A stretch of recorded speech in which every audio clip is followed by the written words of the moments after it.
Welcome to the Box Score. I'm Terry Collins, along with my good friend Murphy Fair. And Murphy, another week of scores in the book.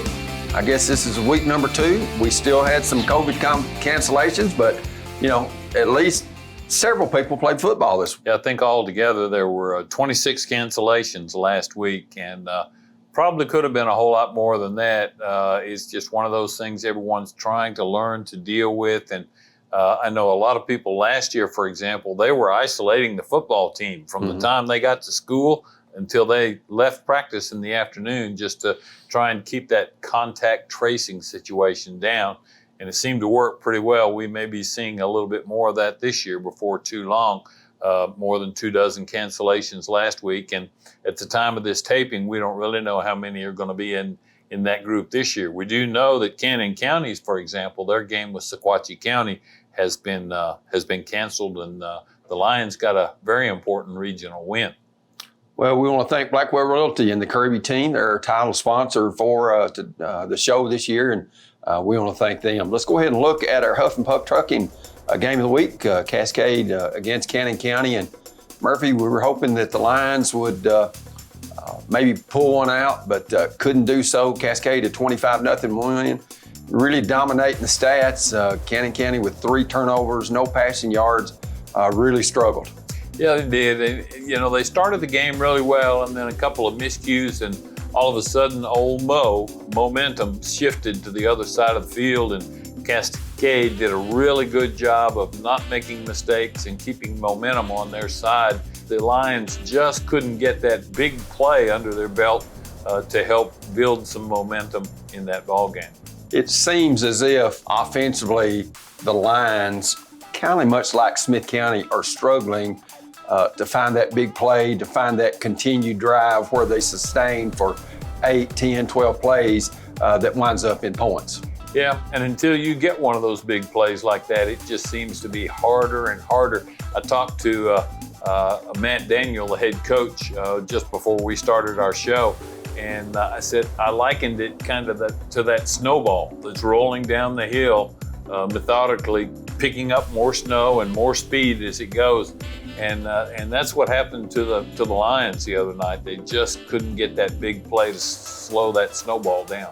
Let's look at our KFC Taco Bell of Gordonsville and Smithville inside the numbers stats. For Cascade, Elijah Arnold, 3 of 5, 35 yards. Connor Huey, their leading rusher, 22 carries, 84 yards. And then Ryan Inman, 9 for 54.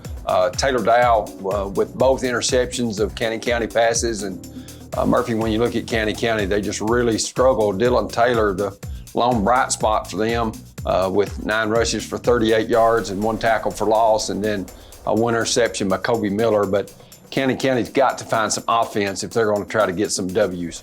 Yeah, and in their behalf, or in their favor, if you will, Cascade's a pretty good football team. They're going to probably be playoff bound, even though they're in a very difficult 2A region. But I really like this Cascade football team. They were a much better team on the field than I was expecting to see. We've got some other highlights of some games, and that's the Gordonsville-Watertown game. Gordonsville, for the first time in a long time, and I meant to look this up, but they break their long losing streak to Watertown. They win it 16-9. Got a gift touchdown really on the first series of the game where Watertown punt snaps bad, rolls dead at the 2-yard line, and Gordonsville next play goes in for a rushing touchdown from Matthew Albritton. He was 11 of 19 for 170 yards. Trayson Davis, 6 for 135 and a touchdown. Of course, that was an 80-yarder. He also had 5 tackles, but Will Dudney, a big night defensively for the Tigers, 14 total tackles, 1 sack and 2 tackles for loss. Looking at Watertown, Adam Cooper, 15 rushes for 71 yards, 1 reception for 23 yards. Braden Cousineau, the quarterback, 13 of 20, 123 yards, 1 interception. He had 19 rushes for 40 yards. Caden C, 6 receptions for 68 yards. But Gordonsville came up with stop after stop after stop, Murphy, where maybe they would move it, Watertown would, between the 20s. But then when they got there, Gordonsville toughened up and turned them away. That's got to be awfully gratifying for Coach Clemens. Kind of the same situation as the week before when they were playing Smith County. It was the defense that made the difference in the ball game. The stats too also reflect, from my point of view anyway, a nice blend between the run and the pass. They're keeping the opposition guessing all night long, and a great 2-0 start for the Tigers, the Blue Tigers. Right. Let's go ahead and look at the Trayson Davis 80-yard touchdown from Matthew Albritton. Looks like a little hitch and go here. They fake it out here to Baker and then just hit Davis, who has the most speed on Gordonsville's team. Unfortunately, was out last year a lot with injury, but Murphy shows some good speed there in that touchdown. Made a couple of really nice moves too to keep that defender from grabbing hold of that jersey. He wasn't sure whether to give or go. Let's go ahead and look at some highlights from the Smith County and DeKalb County game. DeKalb County a winner there, 33-14. DeKalb had gotten off to a 20-0 lead. Smith County had cut it back to 20-7. Smith County makes the change at quarterback, puts Peyton Hicks there. To my knowledge, hadn't played quarterback much, if any, during his career, but he's a good athlete. 3 for 10 for 34 yards. Did have a couple of interceptions, but Murphy, when you look, 16 rushes for 77 yards, and then defensively from his linebacker spot, he had 8 tackles. Kylan Johnson, a guy that really has shown promise in a burst for the Owls, 7 rushes for 39 yards, a touchdown. He also had 1 reception for 12 yards. And then just kind of the bulldozer in there for the Owls, Bryce Curry, 10 rushes for 34 yards, a touchdown, and he also had 34 yards receiving.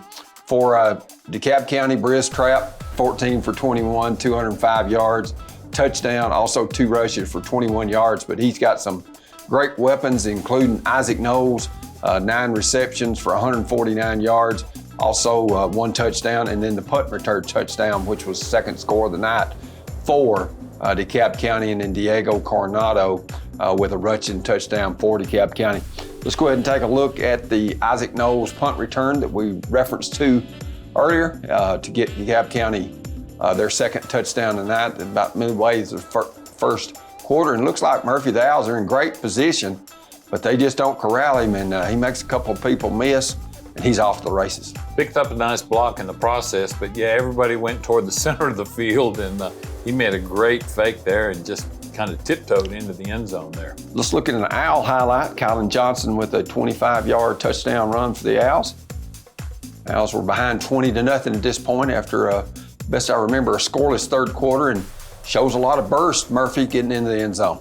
Yeah, the one thing that catches my mind, the quarterback, the Trapp kid that you referenced, if you look at the stats only, that's the difference in the ball game. He had a really good night throwing the ball, and I've got to give a little kudo to Coach Trapp here, because in July, he wasn't real sure who his starting quarterback was going to be, but things kind of just happened a certain way, and I think the Trapp kid is his second cousin, if I'm not mistaken, but nonetheless, he's done very well in his first year to start for the Tigers, and certainly had a big game against the Smith County Owls. We'll look at the region scores when we return to the box score, which is brought to you by Blackwell Realty and the Josh Kirby team.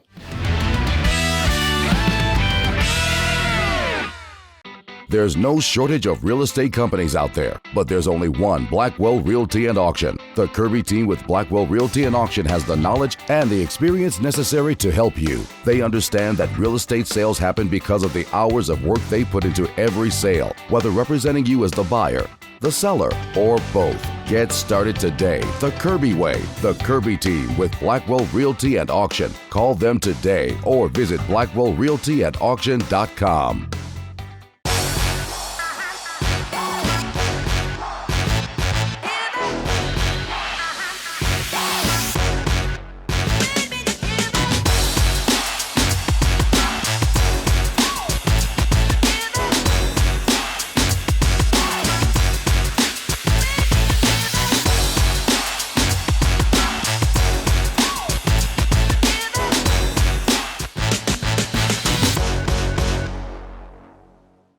Nearstar Middle Tennessee Mines in Gordonsville is hiring. We have open positions for master maintenance technicians, maintenance trainer, electricians, miners, mill operators, mill technicians, warehouse attendant, business analyst, mine supervisor, and other amazing opportunities. We offer competitive wages, excellent benefits, PTO, holiday pay, exceptional 401k, and much more. Make the most of your future and your career. Join the excellent team at Nearstar Middle Tennessee Mines in Gordonsville. Powell & Meadows Insurance, in business since 1894, provides knowledgeable and personal service to our clients. One call puts you in touch with a local agent who will help you shop from a variety of top companies. At Powell & Meadows Insurance Agency, we work for you. Call today or visit us online anytime. We are here to help you. Let us show you what customer service is all about. Give us a call today. Does the service from your security company leave you feeling uncertain? Like us, you want to feel good about your security company because your home and family safety is so important. For just $99.99, get a system with a touch keypad, 3-window or door sensors, motion detector, key fob, and 3 months of monitoring. It's super easy to get started. You're ready for local security service. Give us a call or visit DTC online and discover our local values today.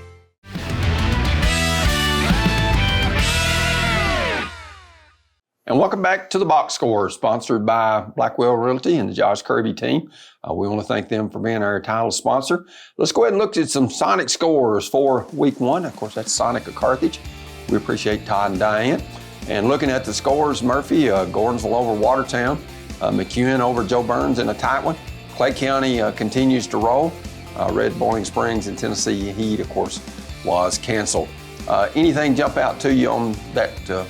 Those scores? That's a huge win for Gordonsville. As you said, it's been a little while since the Tigers were able to get one against Watertown, and I know that's got to please Coach Clemens very much the way they're playing. Not a lot of surprises in those others. Clinton County, Kentucky, out of Albany, generally not near the program that Clay County is, and Joe Burns. Tough loss there, but McEwen's had a really good running back the last couple of years that's made a big difference in that program. Let's go ahead and look at Region 4 2A scores. You got White House Heritage on top of East Robertson, 19-8. Harpeth, a win over Cheatham County. Upman gets the COVID win over Trousdale County. A lot of people disappointed they didn't play that game.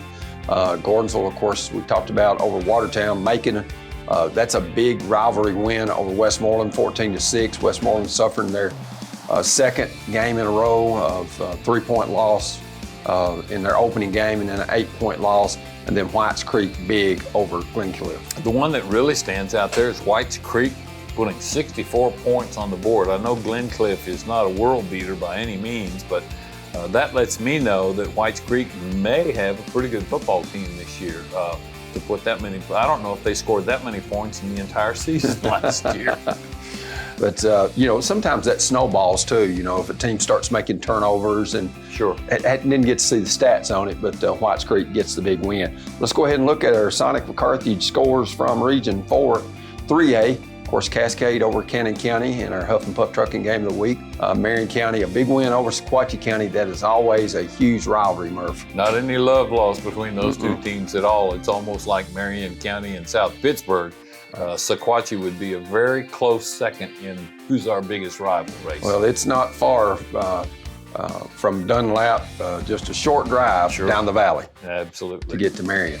Grundy County loses to Tyner 52-14. Great ball game. It went back and forth. Giles County a win over Nolensville, 38-35, and then Community a big win over Lookout Valley, 60-7. That Giles County had a friend that went to that ball game. He said it was as good as advertised. Well, they beat a pretty good Lincoln County team the week before, and that told me that this is going to be a pretty good year to be a Giles County Bobcat fan. The interesting thing about that game is the fact that Giles County coach David O'Connor is a Lincoln County grad. Right. And that had to be kind of like Coach Maynard being able to beat Livingston when he was at Smith County for so long. Let's look at the Sonic of Carthage Region 5 3A scores. York Institute, a COVID win over Jackson County. Same thing with East Nashville over Stewart's Creek.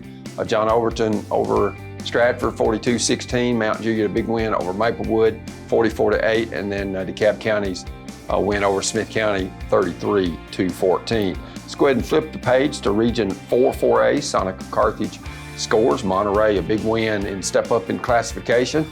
They beat Cumberland County 21-7, and in Cookeville over a struggling Livingston team 42-0. Macon County's win. Kyle Shoulder's team off to a 2-0 start, 14-6. Over Westmoreland, Stone Memorial, a big win over East Ridge, 47-21, and then there's DeKalb's win over Smith County. Cumberland County's head coach was an assistant at Monterey 2 years ago, so I know that one was a big one for him, but Monterey just a little farther along with a new coach. I think Coach Hughes has been there about 4 or 5 years, and obviously a pretty good football team. Let's go ahead and look at some other notable games that, of course, one that was on ESPN that I got the opportunity to look at on Saturday afternoon. Oakland just flexes their muscle and goes to Mississippi, Madison Ridgeland, Mississippi team that won back-to-back state championships, and Oakland just had their way, 31-13. Had a 22-game win streak at home, right. And Oakland pretty much nixed that in the bud. The Coffee Pot goes to Tullahoma. They win it 38-7, and then another big rivalry game, Wilson Central, a big win over Lebanon, 17-13, and then somewhat of a shocker, Pearl Cone and their Firebirds go with those great athletes and get a win against MBA 26-21. I saw Pearl Cone the week before when they went to Cane Ridge, and I saw then that Pearl Cone was probably going to be the 4A champion this year, unless they do something really, really bad along the way and COVID takes over that program or whatever. I think Pearl Cone's got a great chance to win the 4A title this year. Let's go ahead and look at the upcoming games, Region 4 1A, as we look Oliver Springs and Gordonsville. I don't know that it's been a long time since these two teams have met on the gridiron.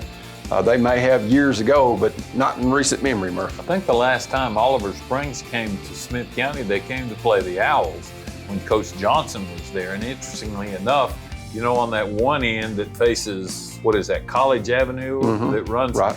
One of those two houses over there was where Coach Johnson's mother-in-law lived, and a lot of those extra points that were kicked on that end of the field ended up in her yard. But I think this one kind of came about because of the fact that Gordonsville had played Cofield a year before, and of course Cofield lost their coach to COVID, but he and Coach Green at Oliver Springs were big friends, and they had conversations about, you know, maybe Oliver Springs might want to play Gordonsville, because it's turned into a pretty good program up there. I think Gordonsville will win the game, but nonetheless, a pretty good little trip. They're just actually there's 3 counties that make up the city of Oliver Springs. It's right there in the triad, so to speak, just outside of Oak Ridge. Joe Burns at Red Boiling, and open this week is Clay County. Murph, feelings about Joe Burns? I think they're maybe a little bit better than we thought on I think so. Pre-season. They went through a couple of dry years, and that's always a pretty steady football program. The coach up there played there himself 30 or 40 years ago, I guess, and it's always a tough place to go to play. A really nice little 1A stadium there. They've got lots of picnic tables under a shelter right next to the concession stand where you can sit there and have your pregame meal if you'd like. Let's look at Region 4 2A, the games this week. Westmoreland at Watertown. Westmoreland, a couple of tough losses, Murphy thus far, and then Trousdale County at East Robertson. Don't know that East Robertson has the firepower to keep up with the Jackets, and then Harpeth at Whites Creek. You know, we mentioned Westmoreland's got a couple of losses, so does Watertown, and both of those teams are desperate to pick up a win. I think the fact that one's going to be played in Watertown certainly gives the Purple Tigers the edge they need in that one. The only threat from East Robertson, their great receiver, the Taylor kid, but I don't think one is going to make that much of a difference against Trousdale. Let's go ahead and look at the Region 4 3A matchups. Of course, Cannon County gets the COVID win over Sequatchie County, Murphy, which, you know, the way it looks, could put them in the playoffs. I think they're in a 5-team region, if I remember correctly. That's correct. That was huge for Cannon County to pick up that win, you know, and that's going to happen all across the state. There's several 5-team regions, and now Cannon County, they've still got a couple of teams on their schedule, Community High and Grundy County, that I think they've got an excellent shot of winning those regional games. And if they can pick up a win in one or both of those games, they'll not only be in the playoffs, they'll be playing their first game at home. Grundy County at Giles County. I think the Giles County, probably too much firepower there for Grundy County, who's really struggled over the last several years. The open date goes to the Vikings of Community High School. Let's go ahead and look at the Region 5 3A matchups. Of course, our Huff and Puff Trucking Game of the Week we'll be talking about a little bit later. The Owls with their first home game against Maplewood, a team that always is blessed with a lot of speed and athletic ability. Yeah, and that's the case again this year. They're operating under a new head coach, Eric Davis, a name you all might remember.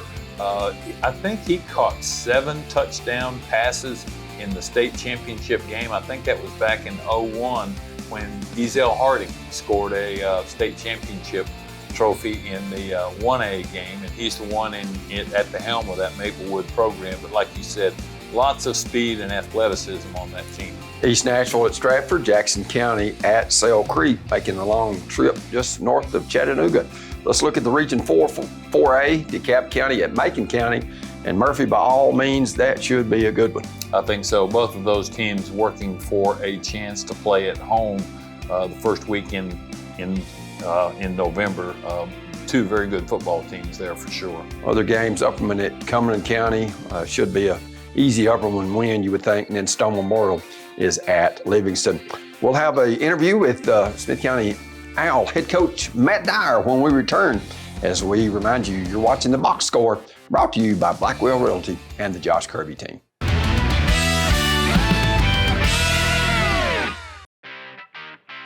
Catch coverage of high school football action on DTC Sports each week. Watch DTC3 every Friday night at 6:45 or online at dtc3.tv for football game night as DTC Sports presents the area's best games. Watch this week as the Smith County Owls host the Maplewood Panthers. Football game night all season long on DTC Sports. The Smith County Drug Prevention Coalition encourages our teenagers to be the positive influence. Stand against the epidemic of opioid and stimulant usage by joining the Youth Coalition #TakeBackTeam. 6% of Smith County students reported misusing prescription drugs. The #TakeBackTeam challenges you to stand outside the stack. This project is funded under a grant contract with the Tennessee Department of Mental Health and Substance Abuse Services. 2 delicious options, 2 convenient locations. So make the entire family happy with just one stop to KFC Taco Bell. Located at 501 Gordonsville Highway in Gordonsville and 105 East Broad Street in Smithville, we've got you covered at KFC Taco Bell, no matter the food craving. So what are you waiting for? Go ahead, get in the car and kick that hunger to the curb with a quick visit to KFC Taco Bell. Located in Gordonsville and Smithville. Stop by today.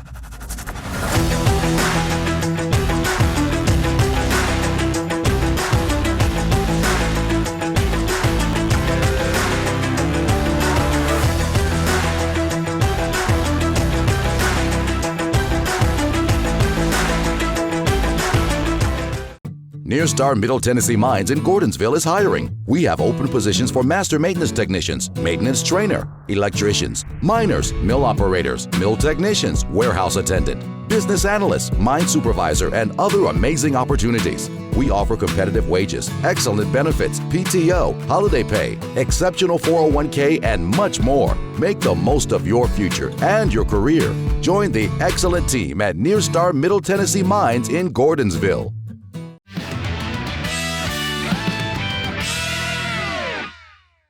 And we've got Smith County head coach Matt Dyer, first-year head coach. And Matt, to say that I've known you a long time, I could go back and tell some old T-ball stories, but we won't because of the sake of the interview. But Matt, I know you're excited about being the head coach at Smith County.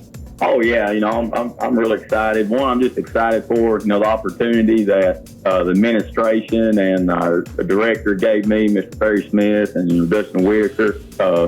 And it's great to be just back home with my family and everything. And they've been very supportive. My wife Stephanie and just my mom, she's still working in the school system too. She's been teaching 40 plus years, and she's been at Smith County High School for a long time. Just coming back here, got to see a lot of familiar faces, teachers that are still teaching when I was in school up here. Coach Jason Horrible, that coached with my dad at Macon County and played for my dad when he was here as an assistant coach and a head coach. So, it's great to be back home, being an alumni up here and just, being able to put on the black and gold one more time. Well, Matt, as far as I know, you, along with your dad, are the first combo, father-son, to ever coach, be the head coach at Smith County High School. Pat, of course, followed a legend in Gary Rankin there at Smith County and had some successful years. And I know that was some special times for you because I used to stand beside you on the sideline. I don't know that you were a ball boy, but still just going through the experience with your dad when he was coach had to be special. Oh, of course it was.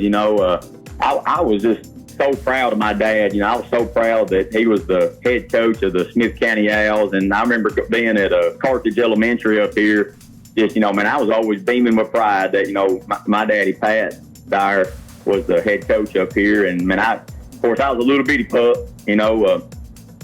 but I'd tell anybody that would, listen to my tale that, my daddy was a head football coach at Smith County High School. And, we were just big-time black and gold Owls fans. And, my family, like I said, my Aunt Jessie, my mom, my Aunt Debbie, Uncle Guy, Uncle Mark, everybody that, we lived on our Southern Cross farms together, my granddaddy, my nanny, they were all just so supportive of Daddy when he was coaching here and through his career. And, they've been even more supportive of me now that I've got the head coaching job here at Smith County. But, it's a special feeling, following in his footsteps here at Smith County High School. Like you said, he took over after Coach Gary Rankin, and then, I played for Jimmy Maynard up here. So, I've got the foundation's been laid by a lot of good coaches here at Smith County High School, and, I hope I can just, bring that tradition back and, just have the same type of impact that all these coaches, including my dad, had on, the young men that have come through this program. Matt, growing up in a football family the way you did, at what point in your life did you think, I just might want to be a head football coach myself someday? Well, shoot, as soon as I graduated high school, the thought never really came to mind.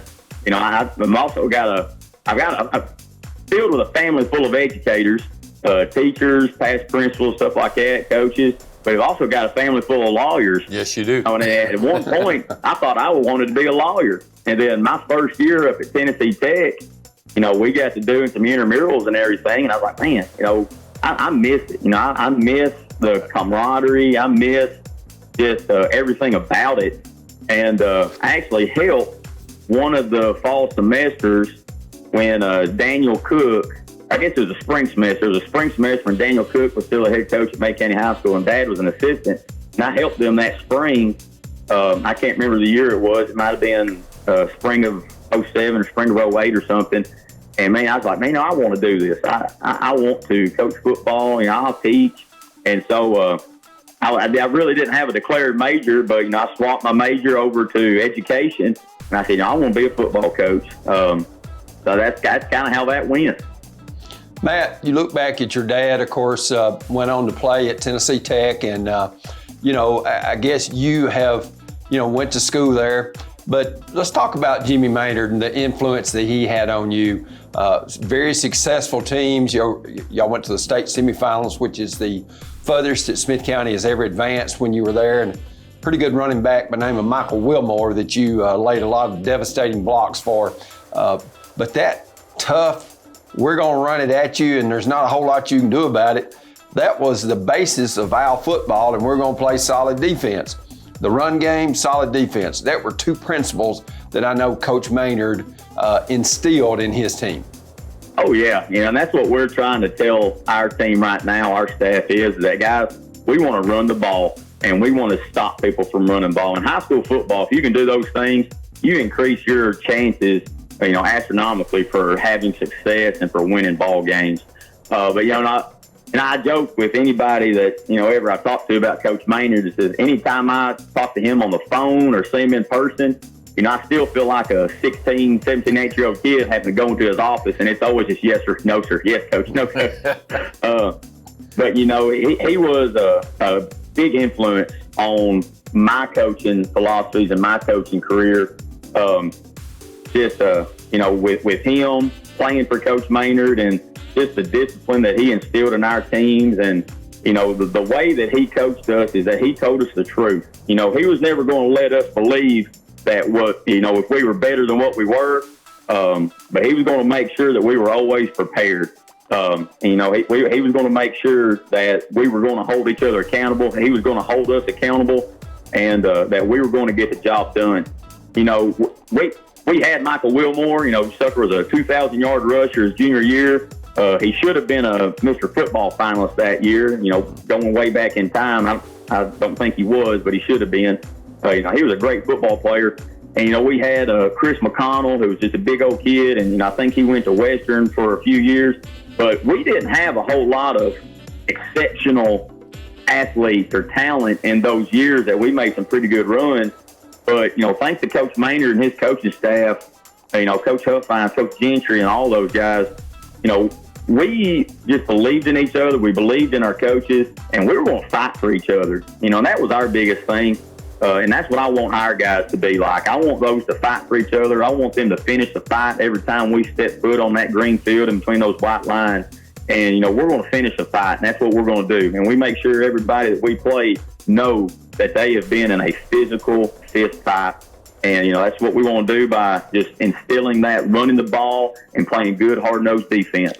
Coach, I know 0-2 start, maybe not where you wanted, but you've been on the road to two tough places, to two teams that quite possibly could win their region, at Gordonsville and then at DeKalb.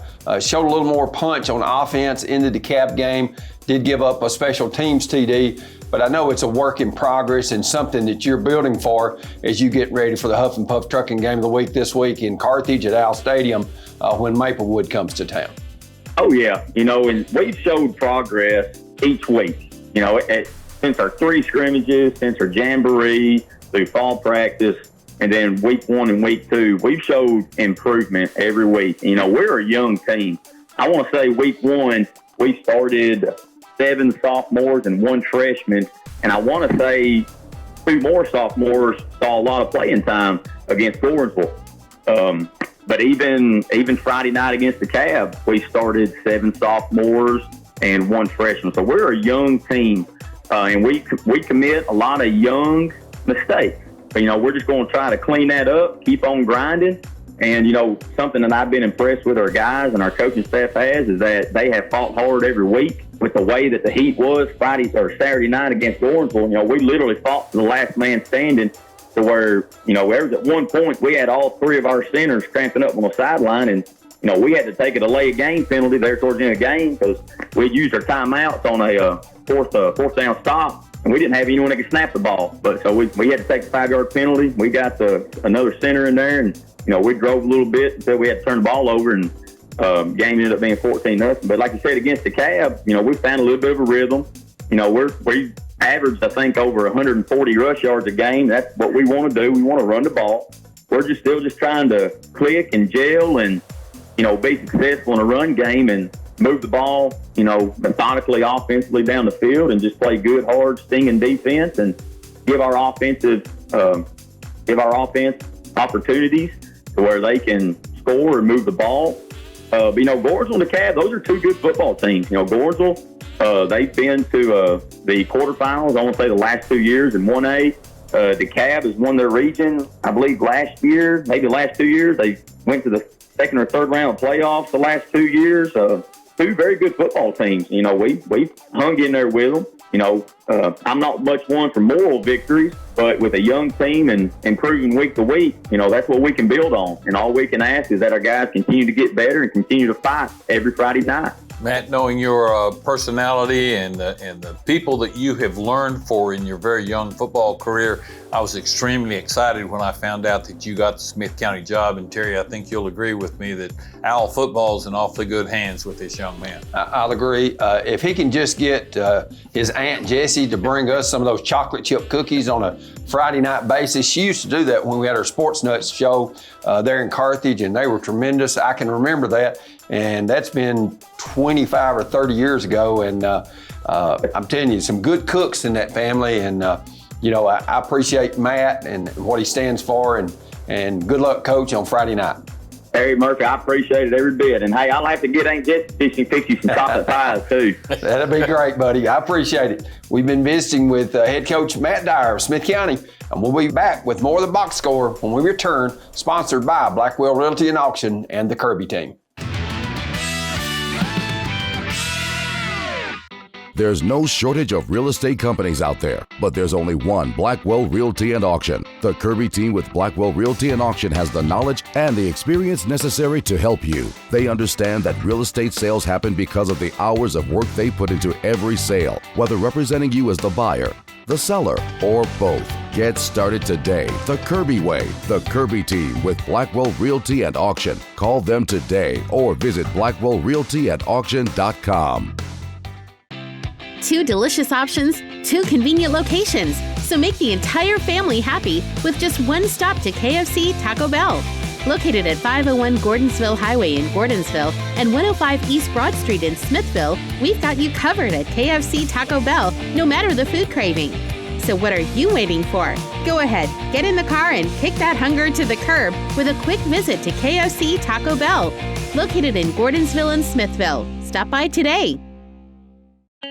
Powell & Metals Insurance, in business since 1894, provides knowledgeable and personal service to our clients. One call puts you in touch with a local agent who will help you shop from a variety of top companies. At Powell & Metals Insurance Agency, we work for you. Call today or visit us online anytime. We are here to help you. Let us show you what customer service is all about. Give us a call today. The Smith County Drug Prevention Coalition encourages our teenagers to be the positive influence. Stand against the epidemic of opioid and stimulant usage by joining the Youth Coalition #TakeBackTeam.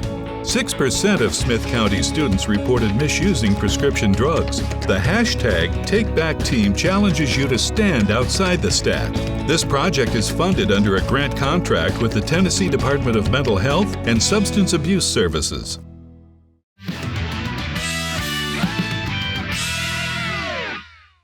And welcome back to the Box Score. Terry Collins along with Murphy Fair. We want to thank our title sponsor, Blackwell Realty and Auction, and the Josh Kirby team as we look at the last section of this telecast. And Murphy, looking at our Huff and Puff Trucking Game of the Week, we're heading to Carthage to Owl Stadium for the opener, and that's going to be Maplewood at Smith County, 2 teams that have never met. No, they haven't. It'll be a totally different situation, I think, for both of those teams.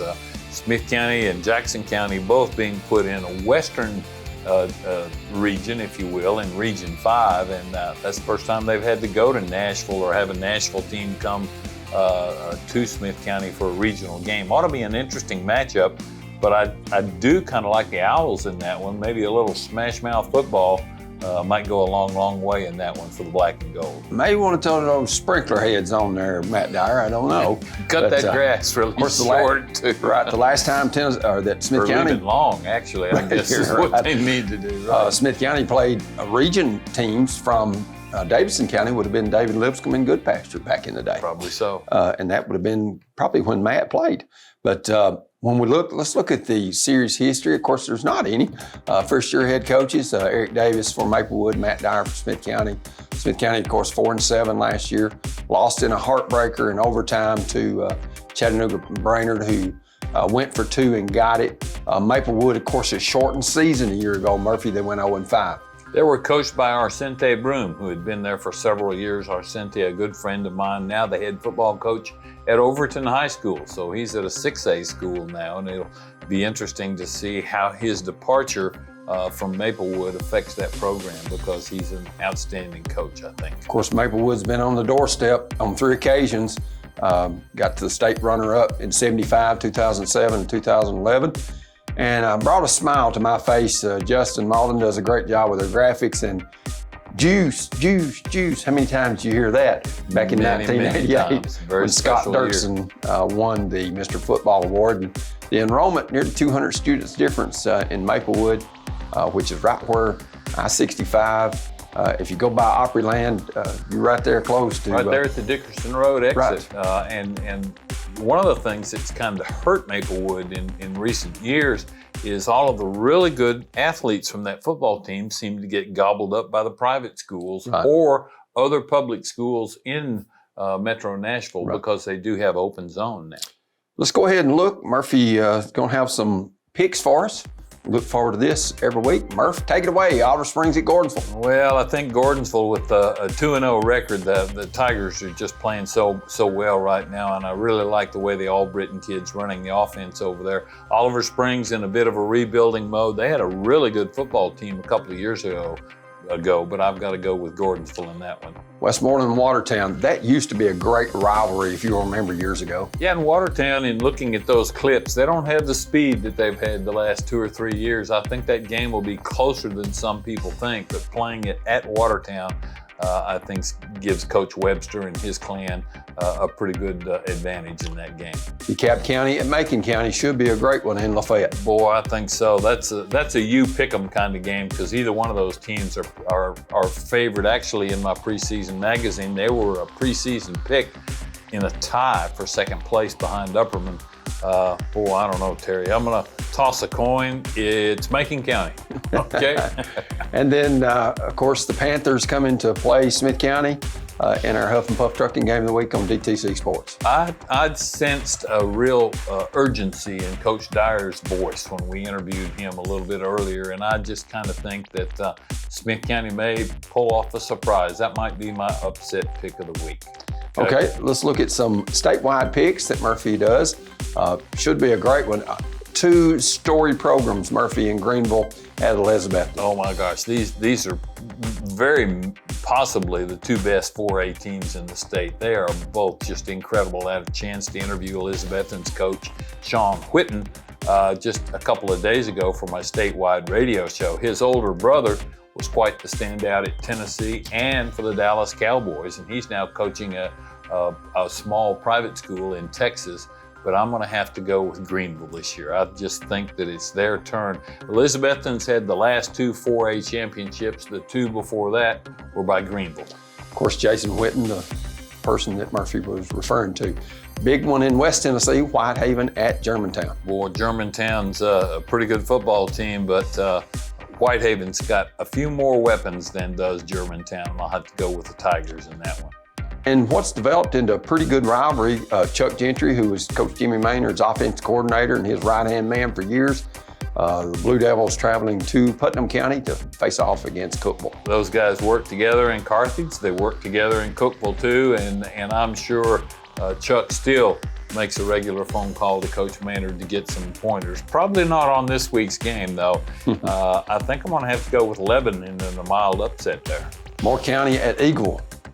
That's kind of a you pick 'em too, because both of those teams are undergoing a bit of a rebuilding season, but I'm going to have to go with Eagleville in that one. And the main reason that last one's on there is because the former Smith County coach, Scott Murray, is 2-0 at Clarksville Academy. He's got the kids up there in Montgomery County playing awfully well. That one at Middle Tennessee Christian, just right off of Memorial Boulevard there in Murfreesboro. I might have to go to that ball game just to see what that one's all about. Middle Tennessee Christian with a new coach from Florida. I'm going to go with Clarksville Academy. They're riding a win streak right now at 2-0. Murphy, we've talked about COVID, and I think there was 32 games at this taping of the show that have unfortunately been canceled due to that. But it is such a determining factor in a lot of these playoff races this late in the season. I mean, this early in the season. Absolutely. That's exactly what we talked about just a few minutes ago with Canyon County's early Christmas present, if you want to call it that. I understand that Sequatchie was trying to reschedule another date, but they just couldn't work it out. 32 games, that's 20% of the games, generally 150 plus ball games. And I'm afraid we're going to probably see a higher number than that in the next couple of weeks. Well, Murphy, I've enjoyed it as always, and we want to thank our viewers for watching the box score, which has been brought to you by Blackwell Realty and the Josh Kirby team.